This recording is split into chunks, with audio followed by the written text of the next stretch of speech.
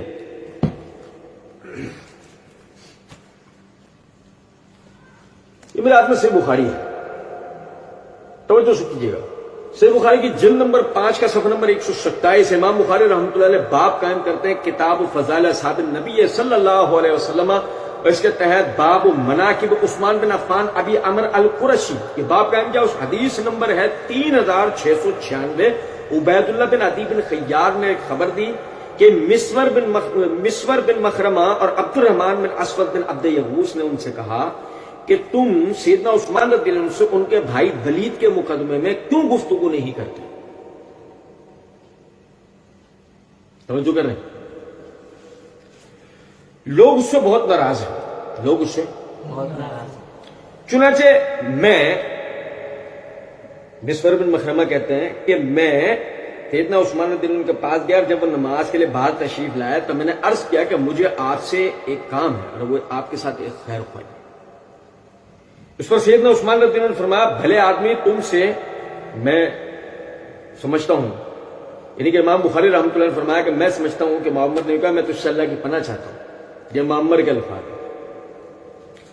میں واپس ان لوگوں کے پاس آ گیا. اتنے میں سیدنا عثمان رضی اللہ عنہ کا قاصد مجھے بلانے کے لیے آیا. میں جب اس کے ساتھ سیدنا عثمان رضی اللہ عنہ کی خدمت میں حاضر ہوا تو انہوں نے دریافت فرمایا تمہاری خیر خواہی کیا تھی؟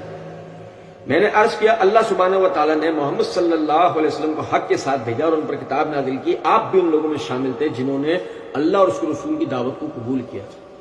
آپ نے 2 ہجرتیں کی. سیدنا نبی اکرم صلی اللہ علیہ وسلم کی صحبت اٹھی, آپ کے طریقے اور سنت کو دیکھا, آپ کے طریقے اور سنت کو دیکھا. لیکن بات یہ ہے کہ لوگ ولید کی بہت شکایتیں کر رہے ہیں, لوگ ولید کی بہت شکایتیں کر رہے ہیں. سیدنا عثمان رضی اللہ عنہ نے ان سے پوچھا تم نے نبی صلی اللہ علیہ وسلم سے کچھ سنا ہے؟ میں نے عرض کیا نہیں, لیکن نبی صلی اللہ علیہ وسلم کی احادیث ایک کماری لڑکی تک کو اس کے تمام پردوں کے باوجود پہنچ چکی ہیں, تو مجھے کیوں نہ معلوم ہوتی. اس پر سیدنا عثمان رضی اللہ عنہ نے فرمایا اما بعد, بے شک اللہ تعالیٰ نے محمد صلی اللہ علیہ وسلم کو حق کے ساتھ بھیجا, اور میں اللہ اور اس کے رسول صلی اللہ علیہ وسلم کی دعوت کو قبول کرنے والوں میں سے ہی تھا.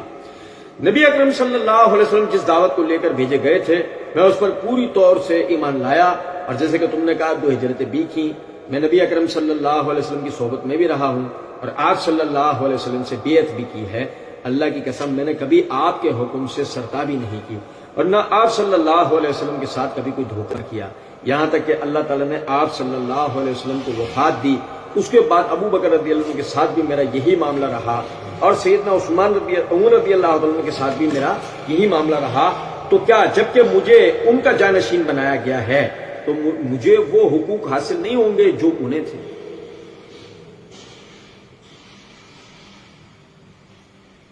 کیا کریں, یہاں سے سنو وہ حقوق کیا تھے. عثمان رضی اللہ عنہ کیا کہہ رہے ہیں, میں نبی صلی اللہ علیہ وسلم کے ساتھ رہا, میں نے ان کے حکم سے سرتابی نہیں کی, میں نے انہیں کبھی دھوکہ نہیں دیا. میں ابو بکر کے ساتھ رہا, میں نے ان کے حکم سے کبھی سرتابی نہیں کی, انہیں دھوکہ نہیں دیا. میں عمر کے ساتھ رہا, میں ان کے حکم کی کوئی سرتابی نہیں کی, انہیں دھوکہ نہیں دیا. اب تم کیا سمجھتے ہو کہ مجھے جب ان حضرات کا جانشین بنا دیا گیا ہے تو مجھے مکافات عمل کے ساتھ ہی میرے ساتھ وہ سب کچھ نہیں ہوگا کہ لوگ مجھے دھوکہ نہیں دیں, لوگ مجھے دھوکہ نہیں, لوگ میرے حکم کی سرتابی, کیا میرے ساتھ سن ذرا بات. میں نے عرض کیا کیوں نہیں, میں نے عرض کیا کیوں نہیں. آپ رضی اللہ تعالیٰ نے فرمایا کہ پھر ان باتوں کے لیے کیا جواز رہ جاتا ہے جو تم لوگوں کی طرف سے مجھے پہنچتی رہتی ہے, پھر ان باتوں کا کیا جواز رہ جاتا ہے. باتیں کیا تھیں, باتیں کیا تھیں؟ باتیں تھیں ولید سے لوگ ناراض ہیں، ولید کی لوگ شکایات کر رہے ہیں۔ ولید سے لوگ، بھائی میرے توجہ یہ بات سنو، ولید سے لوگ ناراض ہیں، ٹھیک ہے میرے بھائی، اور سنو ذرا بات کو، ولید کی بہت شکایتیں کر رہے ہیں، ولید سے لوگ ناراض ہیں، کیوں؟ کیوں ولید سے لوگ ناراض کیوں ہیں اور ولید کی شکایتیں کیوں کر رہے ہیں؟ روایت میں آتا شراب پی کے نماز پڑھائی تھی، ایسا کوئی ذکر ہے؟ ایسا بھی ایسی کوئی بات نہیں۔ صحیح مسلم کی روایت میں بھی ہے کہ انہوں نے اپنے مقتدیوں کی طرف پلٹ کے دیکھا اور کہا میں تمہیں مزید 2 رکعتیں پڑھوں۔ وہ معاملہ کیا، کیوں، کیسے تھا، اس کی تفصیل میں کوئی نہیں جا رہا۔ آگے جو آدمی ان کے خلاف یہ کہہ رہے ہیں نا کہ جی انہوں نے شراب پی ہے، اب دیکھو اسے صحیح مسلم کی روایت بنا دیا گیا، ان الفاظ کو ان کے خلاف ایک پکی گواہی سمجھ لیا گیا، اسی کو رویت سمجھ لیا گیا، اسی کو دیکھا ہوا سمجھ لیا گیا، کوئی تحقیق، کوئی اس کا پس منظر، کوئی بات کسی کو نہیں دیکھا گیا۔ میں آپ بھائیوں کو اللہ کی دیوی توفیق سے بھی توجہ دلاتا ہوں، لیکن اس سے پہلے آپ دیکھیں سیدنا عثمان رضی اللہ عنہ کیا کہہ رہے ہیں کہ اس کے بعد پھر کیا جواز رہ جاتا ہے جو تم لوگوں کی طرف سے مجھے باتیں پہنچتی رہتی ہیں۔ اس کا مطلب سیدنا عثمان کے پاس اب تک گواہی نہیں پہنچی تھی، ثبوت نہیں پہنچا تھا۔ سننا ذرا بات کو، اس کے بعد آپ دیکھیں وہ کیا کہتے ہیں، لیکن تم نے جو ولید کے حالات کا ذکر کیا ہے انشاءاللہ ہم اس کی سزا جو واجبی ہے اس کو دیں گے۔ وہ حالات کیا تھے؟ صحیح مسلم کی روایت میں جو ہے، پھر سیدنا عثمان نے سیدنا علی رضی اللہ عنہ کو بلوایا اور ان سے فرمایا کہ ولید کو حد لگائیں، چنانچہ انہوں نے ولید کو 80 کوڑوں کی حد لگائی۔ کون سی حد لگائی؟ صحیح بخاری کی روایت میں آتا ہے 80 کوڑوں کی حد لگائی، اور صحیح مسلم کی روایت میں آتا ہے 40 کوڑوں کی حد لگائی۔ ٹھیک ہے، یہ ہمارا 22واں سوال ہے مرزا جی کے مقلدین کے ساتھ۔ صحیح بخاری کی روایت میں آتا ہے 80 کوڑوں کی روایت حد لگائی، اور صحیح مسلم کی روایت میں آتا ہے 40 کوڑوں کی حد لگائی۔ مرزا جی اور مرزا جی کے مقلدین مرزا جی سے اس کو حل کروا کے دے دیں ہمیں کہ اصل میں حد کتنی کی لگائی تھی۔ وَقُلْ جَاءَ الْحَقُّ وَزَهَقَ الْبَاطِلُ إِنَّ الْبَاطِلَ كَانَ زَهُوقًا۔